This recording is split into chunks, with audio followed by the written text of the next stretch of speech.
Hi there, welcome to Creative Intuition Tarot. Thank you for joining me. I'm really happy, delighted to have you here.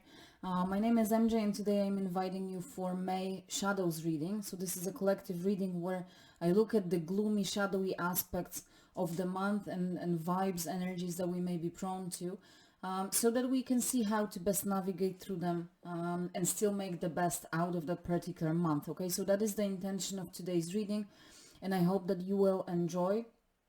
I am also encouraging you to check out the collective reading that I just uploaded today for May, because that reading and this reading for the shadows that we will be doing now, they are obviously interconnected with one another. So I do encourage you to go and check the May collective reading out. Some beautiful energies there, so I hope that you will enjoy that one as well. And why I am also referring to that collective reading is because you can see the full card here on the table. That is the energy from the collective reading. It will play a role in today's reading as well. That's why it's here with us on the table, okay? Now, because we have the full in that collective energy, for the shadows reading, I decided to use the Little Prince Tarot, because the full is that youthful energy spirit. So the Little Prince with that vibe of our inner child, I think can give us very useful and inspiring messages, especially when it comes to navigating the shadows and challenges, okay? So if you enjoy today's reading, a warm invitation to subscribe, leave a like, a comment. I love interacting with you, so let me know what you think. And with that being said, let's get straight into it.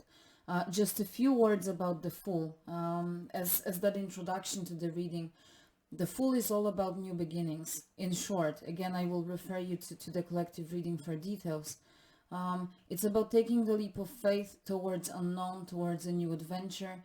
It's about taking risk again with that faith, that even though there's uncertainty and unknown, everything will go well, and we can always adjust and make the right decisions as we go along that path. And the Fool is all about embarking on a new adventure, a new journey of growth, right? That ultimately leads to enlightenment. We are fools many times in our lives. Fool is not stupid. It's just about a new beginning, a youthful, refreshed, rejuvenated spirit.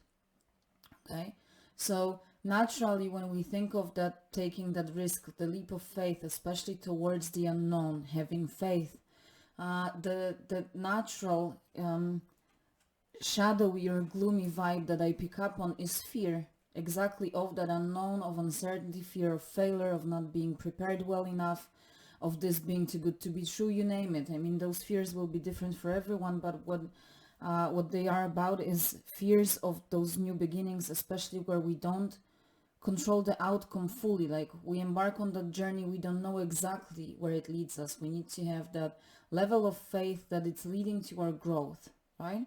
But we don't know the challenges or riddles, I like to say, or lessons that are on our way. So that is what I am intuitively picking up, but it may be, as I said, it will be different for everyone. I was talking in the collective reading about this trumpet here. There's something about announcing this new beginning, announcing renewed values that we take with ourselves into that new phase of life or cycle. Okay, and also the fear or that shadowy aspect for some may be about being vocal about this new beginning.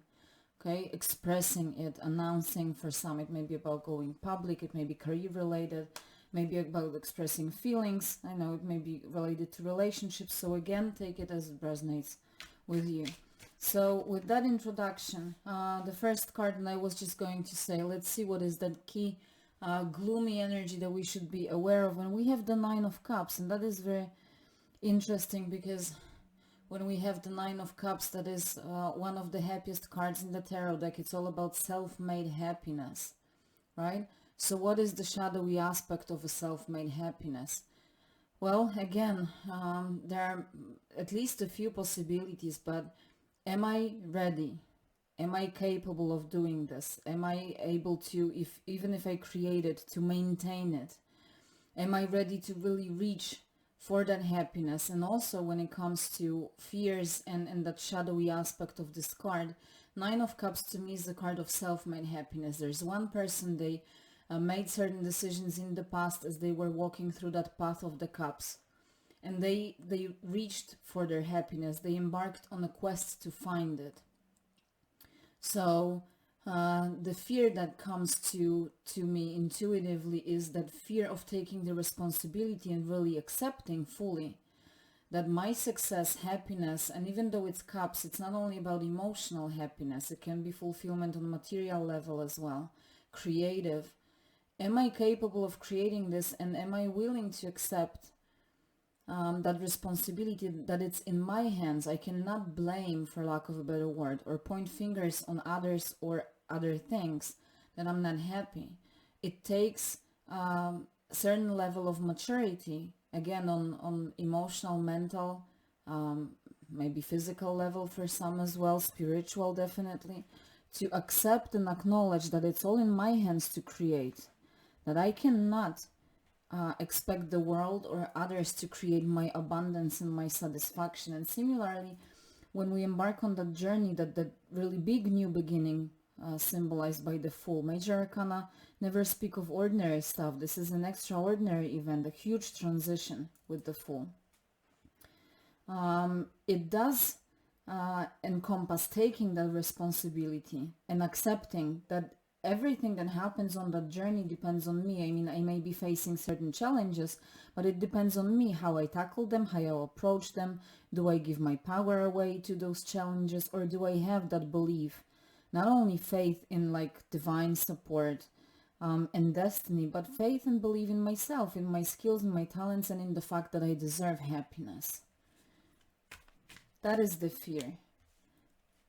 You know, when we look and give that responsibility away, we can easily blame the world. You know, the circumstances were not good enough for me to be happy. The other person was not good enough. But when we really accept that it's in our hands, you know, when a person is not good enough, maybe we should just part and go into separate directions, right? But no one is forcing us to stay in connections that don't bring us happiness. So again, all comes back to the fact that it's all in our hands, right? Let's see what else. Okay, so this one flipped over. Let's start with this. We have the Seven of Pentacles. Again, this is a card of hard work, a card of putting effort, planting the seeds, and not only caring for them, nurturing, watering them, but it's also about being patient and allowing things to unfold in the right time. Impatience is also fear, and especially when we work on our happiness. Again, you define what your happiness is, whether it's more emotional or material, financial, or any other. But this is also a card of responsibility and hard work, realizing that not only it's in my hands, but it is going to take hard work. You see, little prince, he was digging out the baobabs on his little planet, right? So it was like a mundane task that he had to attend to every morning, because otherwise they would destroy the planet. And sometimes, well, not sometimes, usually creating our happiness means that it's not only magical process of creating happiness, it's actually also attending to daily mundane tasks. It's about being patient, diligent, and doing those like repetitive tasks that we do something every day, and the result is not happening overnight. We don't see the result quickly. It really requires effort, persistence, and trust that everything will unfold in the right time. So especially when we embark on a journey that is full of unknown and uncertainty, and we need to take that responsibility that everything depends on us, and we accept the fact, and we are willing to put that work into it, that may create, well, it's a lot, right? It's a lot, but I mean, we're ready for this transformation. It was coming for a very long time already. Those who don't believe that they can do it, those would be the ones who perhaps are not ready, but I don't think, I feel we are all ready. It's just about acknowledging that we have the tools, skills, resources, but also allowing a little bit of faith into it and trusting that everything will unfold as it should. Two of Swords, the other card that fell out the deck. So, you know, this card has many meanings. Depending on the deck that I use, different meaning that I get. And I immediately looked at the fox here. And the fox with the swords energy, that is that mind space that is trickstery. Fox, you know, it made me think of the Seven of Swords energy, where we have that energy of a thief, a trickster, as I said, some kind of like a cheater, liar, okay? What is happening is, instead of allowing our intuition to guide us, really marching to the beat of our own drum and allowing this bit of faith into it and trusting that the stars guide us in the proper direction, we often block ourselves in our mind space, in that human ego mind space that really wants to control everything. And when it doesn't know the outcome, it creates fear, uncertainty, illusions, bad scenarios, bad thinking, I'm not good enough, I'm not prepared, it's not going to succeed, etc. That is the trickstery part of the mind. So we have 3 cards to represent the shadowy aspect of May. It's all about taking responsibility, that creating our happiness is in our hands, even though there is uncertainty and unknown on the way.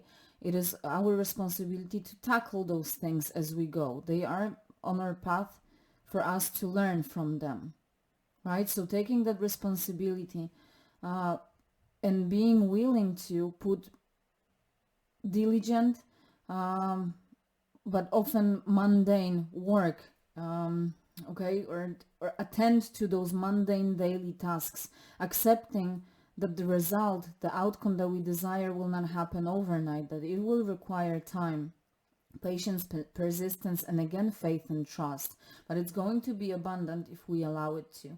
And last but not least, those swords that represent the blockages of our human ego mind, creating bad scenarios and dwelling in that lack of self-belief and lack of faith, rather than allowing the stars, the intuition, that inner drum to guide us.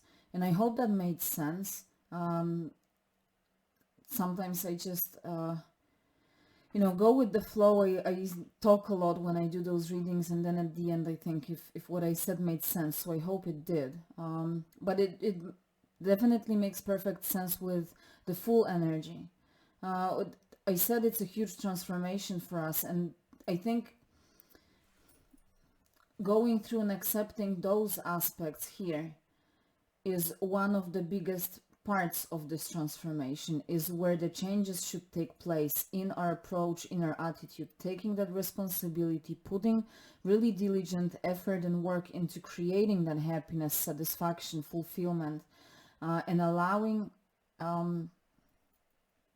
or going above and beyond that human ego mind. Remember that we are not our thoughts. That is something that we very often forget, and we allow our thoughts to take over. And I think I'm just going to leave it there because we are already over 30 minutes and I don't want to take too much of your time. So let's just close it off with some positive affirmation. One thing at a time. Keep it clear and simple. Formulate goals. Trust your intuition. You are where you are meant to be. See?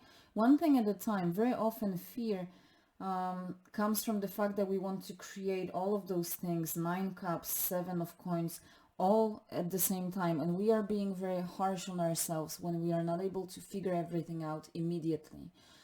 This is a reminder, one thing at a time. We don't have to have everything figured out at the beginning of our way. Keep it clear and simple. Formulate goals. Take things one thing at a time. Almost like make a checklist, tick your goals and move forward. But trust your intuition. You are where you are meant to be. So when this new opening with the Fool shows up, it means that you are ready to take it. It's only that limited thinking that can stop you. Trust the song your soul sings. Again, march to the beat of your own drum. Tune in and sing along. What a wonderful world. A very spring kind of vibe coming from this sticker here with those flowers, and it's a beautiful energy, definitely making me think of May. I'm here in Poland waiting for all those flowers to really bloom. So I am wishing you a wonderful May. I hope this was inspiring. I hope you enjoyed spending time here. If you did, again, I warmly invite you to subscribe. Please take care of yourself, and I hope to see you soon. Bye.